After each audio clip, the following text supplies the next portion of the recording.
semuanya, perkenalkan nama saya Nimade Diah Paramita dengan NIM 230110120140098. Pada video kali ini saya akan menjelaskan bagaimana proses melakukan handling pada sapi potong, merobohkan sapi potong, menentukan bobot badan pada sapi potong, menentukan umur pada sapi potong, dan yang terakhir melakukan judging pada sapi potong. Untuk menghandling sapi dapat dilakukan dengan cara yang pertama, yaitu sapi didekatkan secara perlahan-lahan, kemudian pegang bagian tali kelo atau tali pengikat pada sapi. Usahakan tali tersebut jangan ditarik secara paksa. Kemudian kita tuntun sapi secara perlahan-lahan menuju ke tempat yang kita inginkan, misalnya seperti tempat penimbangan atau tempat pengembala. Berikut adalah proses menghandling sapi menuju ke tempat pengembalaan.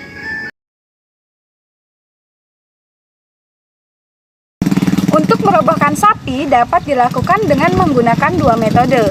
Untuk metode pertama yaitu rope squeeze dan yang kedua metode barley.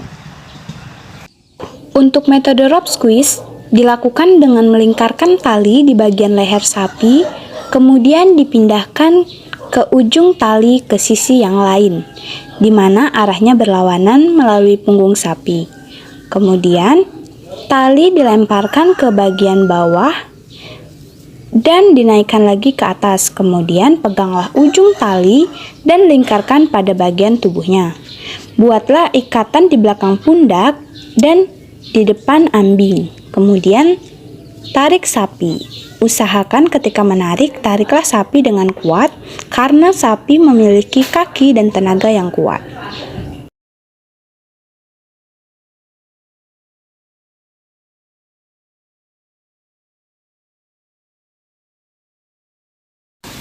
Yang kedua yaitu metode barley, di mana metode ini saya hanya menggunakan bagaimana proses tali menalinya saja, karena pada metode barley memerlukan paling tidak 2 orang untuk proses perobohannya.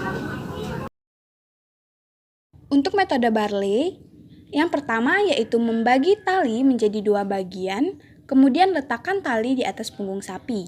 Setelah itu, arahkan tali ke bawah kaki depan sapi, kemudian arahkan kembali tali ke atas punggung sapi dan silangkan. Setelah itu, tali diarahkan ke bawah dan sapi siap dirobohkan. Untuk mengetahui bobot badan pada sapi dapat dilakukan dengan cara melakukan pengukuran pada bagian lingkar dada dan juga panjang badan pada sapi, yang kemudian hasil tersebut akan kita substitusikan ke dalam rumus yang umumnya digunakan, seperti rumus Winter, Scholar, dan juga rumus Denmark. Selanjutnya kita akan mengukur lingkar dada dan panjang badan pada sapi. Untuk mengukur lingkar dada pada sapi dilakukan dengan cara melingkarkan pita ukur tepat di belakang siku kaki depan pada sapi.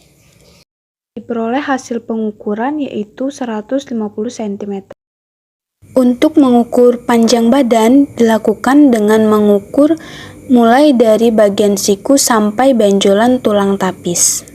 Berikut adalah hasil perhitungan bobot badan sapi menggunakan rumus Winter, di mana diperoleh bahwa bobot badan sapi yaitu sebesar 270 kg.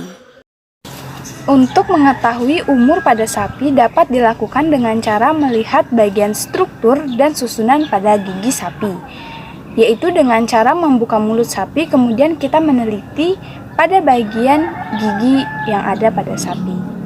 Terlihat pada video bahwa sapi belum mengalami poel. Untuk sapi yang telah mengalami poel, yaitu poel 1, dapat terlihat seperti pada gambar berikut. Untuk melakukan judging pada sapi potong dapat dilakukan dengan melihat sapi dari 3 sisi, yaitu dari sisi depan, sisi samping, dan juga sisi belakang.